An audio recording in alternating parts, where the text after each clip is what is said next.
Bonjour, bonjour, bonjour, bandeko na ngai. Na ye lisusu kaka nde nayebisaka bino so bomoni ngai bozala deja ya kosepela makasi. Sans kolekisa temps, lelo naye kolobela sur aloe vera.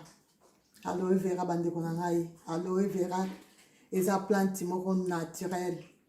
Plante moko eza na ba miracle evandi na plante yo bandeko na nga. So na lobi bana lo ba miracle nango bandeko na ngai tokolala awa. Na kosala vraiment jour na kosala video moko juste mpona lobela importance ya plante oyo. Lelo naye kolakisa kaka ndenge nini tokoki kosala gommage ou masque na biso ya aloe vera. Bandeko na ngai na kolekisa ta mingi te. Merci na bato oyo nyonso bazali s'abonner chaque jour na chaîne YouTube na ngai. Merci beaucoup. Donc sans plus tarder bandeko na ngai, avant tout il faut toujours au sokola. Faut toujours ko sokola aloe vera na yo bien besoin mona aloe vera na ngai eza na ba mai, eza na mai bandeko na ngai. Olati baga na yo ndenge nga na lati boye. Hygiène eza très important dans ça makambo yo. Hygiène eza très important bandeko na ngai. Après kolata baga au sokoli aloe vera na yo très bien. Ozui ba partie oyo ya mabe oyo olongoli bandeko na nga okati boye. Okati oyo toza nango besoin te, partie oyo eza bien te. Okati olongoli obwaki. Allez, na ko diviser yango nanu mike.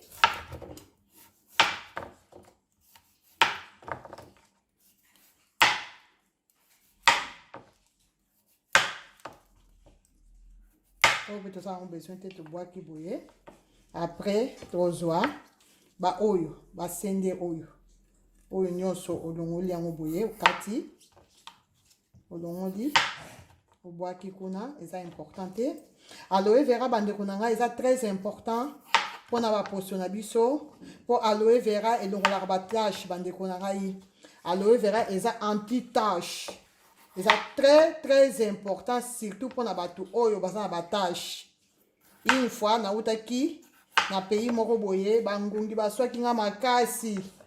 Bangungi bandeko na ngai na retour na ngai nakomaki kosala kaka aloe vera. Aloe vera chaque jour nzamba sala na bakosala kaka gommage na masque aloe vera batashi na nga nyonso ya bangungi nde baswaki ngai wana nyonso esili bandeko na ngai tout esili. Donc plante oyo eza na ba merveille moko bandeko na ngai. Donc nayebi kutu te eza incroyable. Aloe vera eza très important même mpona ma malade. Mpona ba maladie ebele maladie lokola maladie ya estomac très important bandeko na ngai. Mpona bata ba régime très important. Mais lelo toza mpona tozolobela makambo maladi te. Lelo tozolobela kaka makambo ya poso bandeko. Donc na kati boye nde bozomona nde na kati boye oyo na koexplike yango nsima kobwaka te bandeko na nga. So okati boye kobwaka te tiango pembeni. Oye lisusu awa boye okati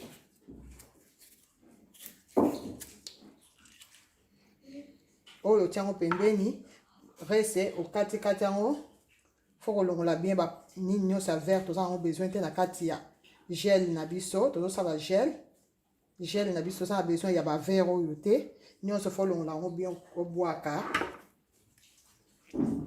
okati yango mike boye otia yango na mixeur na yo.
on a mon entièreté pour mon DST baby partir en entièreté. Donc ça aussi c'est bon bande qu'on a. Aussi là toujours papier bon apparence on a très bien. Je vais donc qu'on mixe en haut.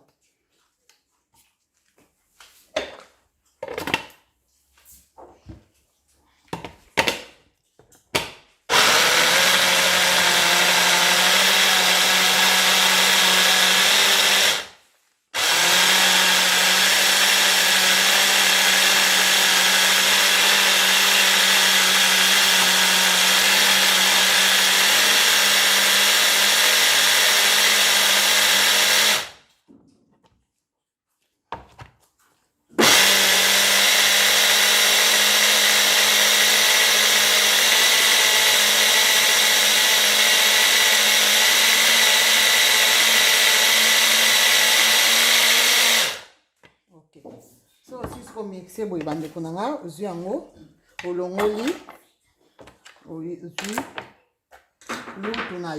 lutu na yo a propre iloko nyonso fo eza propre ba place pour otia aloe vera na place obomba yango nyonso biloko nyonso fo eza propre.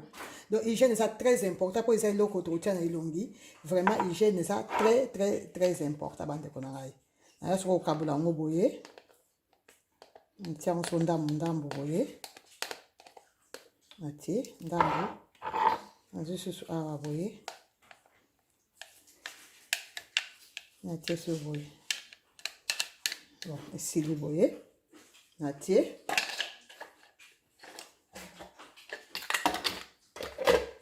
Allez, vous sikoyo. On finit quand très bien. On finit quand très bien. Allez. Au bon na frigo. Sikoyo so lingi osala masque na yo ozwa sikoyo bol na yo boye ya mukene na zwi fongoli moko ozwi ka lutu moko ndi na zotia oyo boye mesirete na yango oyo na ozwa ka lutu moko boye aloe vera lutu moko na tie kaka pona elongi bandeko na kotia mingi te lutu moko c'est bon elongi saka munene te elongi saka nango ka muke donc lutu moko c'est bon na isiko na oyo lutu mususu ya muke boye nazo susu eza miel nazo su lutu moko ya miel na tie na kati tie boye lutu moko ya miel après na rozwa huile essentielle nazo mona ba huile essentielle na yango yo na rozwa ka huile essentielle 2 gouttes bande kolekisa te 2 gouttes otie boye alors vitamine E nazwaka susu vitamine E na nga boye 2 gouttes ya vitamine E natie bandeko na ngai après nakozwa sikoyo na sangisi yango boye nabeti yango bien sangisi yango très bien sangisi yango boye très bien très fort sangisi yango bien bandeko esangana vraiment très bien très important osangisa yango bien na miel na yo nga ataka toujours huile essentielle 2 gouttes na vitamine E pe natiaka 2 gouttes kaka ya vitamine E bandeko na nga très important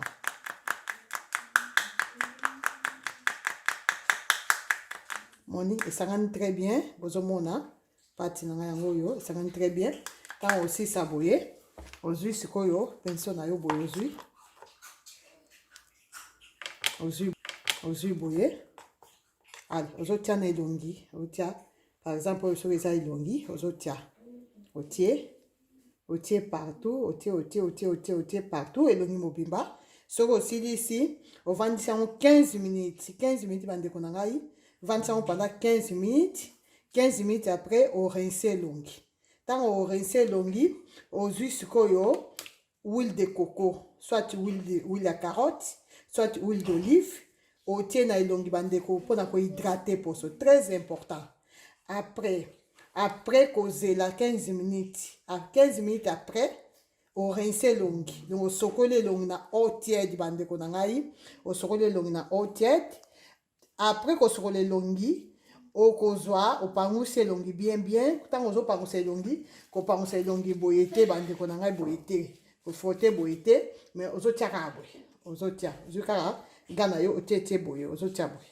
opangwisi elongi no très bien ntango osisa kopangwisa elongi okozwa huile de coco soit huile d'olive ou huile ya carotte otie na elongi soit crème na yo hydratante otie na elongi ngai toujours après kosokola elongi nazwaka vitamine C na ngai natie nanu après nazwaka huile de coco nalandisi likolo ya vitamine C. Merci beaucoup. Sikoyo oyo ezalaki masque bandeko na ngai bolandanga très bien oyo nauti kosala eza masque ya aloe vera nasangisi aloe vera na miel et puis natie huile essentielle 2 gouttes ya huile essentielle na 2 gouttes ya vitamine E. Bon sikoyo mpona gommage mpona motu oyo aza na bouton na tache chaque ntongo bandeko na ngai yana alobaki makasa oyo kobwaka te eza très important bamakasa oyo okobomba ngo ozwi kaka basachet no boye ozwi olingi yango boye moko bandeko na ngai olingi moko olingi yango mpenza bien olingi yango très bien boye olingi bandeko na ngai bozomona après okati boye okati olingi otia yango na frigo donc nyonso olinga yango moko otia yango na frigo donc chaque tongo bandeko na ngai soki olingi obima chaque tongo très important bandeko na ngai très important chaque tongo soki olingi obima okozwa likasa na yo oyo boye avant obima bandeko na ngai osokoli elongi no très bien faut elongi ezala toujours propre ntango osisa kosokola elongi bandeko ozwi likasa no oyo boye olekisi na elongi olekisi boye ozofote na boye te mais boye na circulation oyo boye malembo olekisi otiki yango bongo donc chaque tongo bandeko na ngai ozwika likasa no moko donc par exemple ndenge obombaki yango boye na frigo ezalaki na sachet boye obimisi yango na sachet ngai en tout cas natiaka yango na congélateur déjà nasalaka lobi oyo nakosalela lobi nabimisaka yango déjà lelo na butu nabimisi yango mpona tongo mais bamakasa na nga oyo boye nabombaka yango na congélateur gel ya aloe na ngai nabombaka yango na frigo mais makasa bandeko na ngai nabombaka yango na congélateur et chaque butu nabimisaka moko mpona kosalela donc na butu obimisi otia yango na kati ya frigo na tongo osokoli elongi no très bien avant que des cailloux avant que desala makambo soki etika bana na classe soit okenda kotika bana ntango koya ozwi aloe vera na yo boye olekisi boye likasa olekisi otiki yango bongo ata 5 minutes mais ntango ozolekisa bandeko na ngai zwa vraiment temps olekisi même pendant 5 minutes ozotia no kaka boye ozwika likasa ozolekisa kaka boye ozolekisa ntango okosisa bandeko na ngai otiki yango ata pendant 5 à 10 minutes obrose na yo nano osali no makambo mosusu ale orince elongi ntango osisa orince wana na tongo nde bandeko na ngai ntango osisa orince elongi ozwi so vitamine C na yo otie na elongi ale ozwi sikoyo mafuta na yo oyo osalelaka na tongo ozwi mafuta na yo olandisi likolo obimi na yo na retour na yo bandeko wana mpona bato baza na bouton na tache soki olingi batache esika noki bandeko na ngai landa conseil na ngai s'il te plaît kendaka nango vraiment asalaka nango chaque jour normalement